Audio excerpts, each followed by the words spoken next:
Maybe it's just rose-colored glasses. For all of my crankiness about non-removable batteries, fetishized bezels, and glass-back designs, I often point to the Note 4 as being a high watermark in phone design. So while collecting samples for my P20 Pro camera review, I brought the Note along too, replicating some of my test shots to see how well this camera has aged.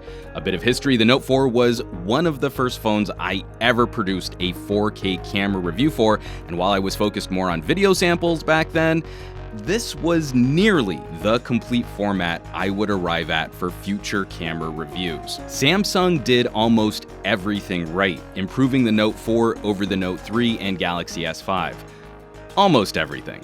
This was early days for Android phones capturing 4K video, and back when more image sensors were natively capturing 16:9 images to match a new collection of Quad HD displays, a time when it really mattered if the Q in QHD was capitalized or not. Over those previous Galaxies, we got a larger image sensor, we got larger pixels, and we got optical image stabilization.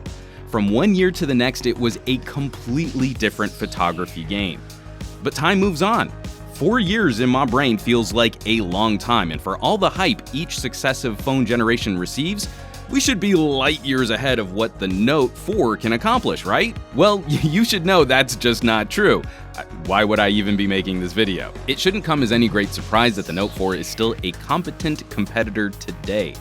Core auto mode photography fits in well with the current trend of auto awesome HDR, slightly oversaturating and overexposing. Lens quality is surprisingly good, potentially a benefit of the slightly smaller aperture. While we've rushed to increase that iris size, the Note 4 manages crisper lens flares in our creepy tunnel shot. We also don't sacrifice much in the way of depth of field blur. Natural bokeh looks fantastic opposite modern shooters, but software bokeh looks pretty terrible compared to what we can achieve today on newer phones. Things only get slightly trickier at night. Optical image stabilization helps tremendously. But the Note 4 arrived before a lot of the fancy image stacking and processing tricks we take for granted today. Samsung was ahead of the curve in doing a slightly longer exposure and using software to try and refine that image, but more often than not, that introduces more handshake and blur than image correction. Video, of course, is absolutely stellar. 4K capture, extremely impressive seeing this performance out of a 4-year-old chipset. With some stutters and a few dropped frames, but nothing overly destructive while shooting in very challenging conditions. Spending all day in 100-degree heat, I captured one clip that got really wonky. Just one, and it only took a couple of minutes for the phone to cool down and everything was back to normal. But for all of these positives, all of this praise, I was still wearing some rose-colored glasses in remembering the Note 4 camera. For this fantastic hardware, the software doesn't quite live up to my memories. This was a Samsung just crawling out of the dark days of point-and-shoot feature camera modes. No dedicated manual mode or raw capture. Individual options were available to adjust white balance, change the metering mode, and a slider could help adjust exposure, but those separate features were never as easy to control as a standalone Pro camera mode. Going on 4 years now, the Note 9 is out with a ton of new tricks, and yet there's still something fun about the Note 4. It was built well ahead of the curve and survives far more gracefully than many phones which came after it.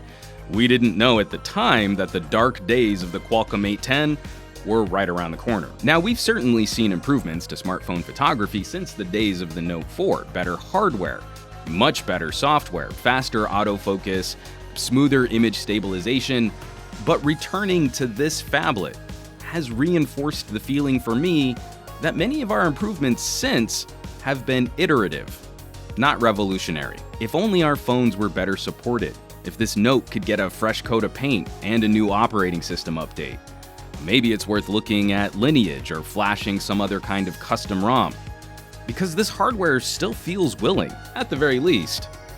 I don't feel like I'd be held back by this camera. As always, thanks so much for watching. Below this video are links on how you can support production on this channel.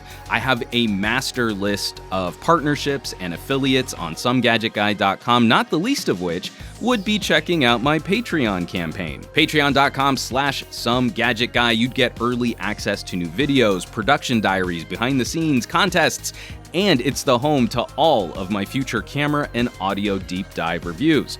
Did you like this look back at the Note 4? Well, I have in-depth camera coverage, examinations on many phones released this year, with more to follow soon, like the P20 Pro. All exclusive content for patrons. Go check it out. Go subscribe. You know where you can find me around the rest of the internet, at SomeGadgetGuy on the Twitters, the Instagrams, the Facebooks, and I will catch you on the next review.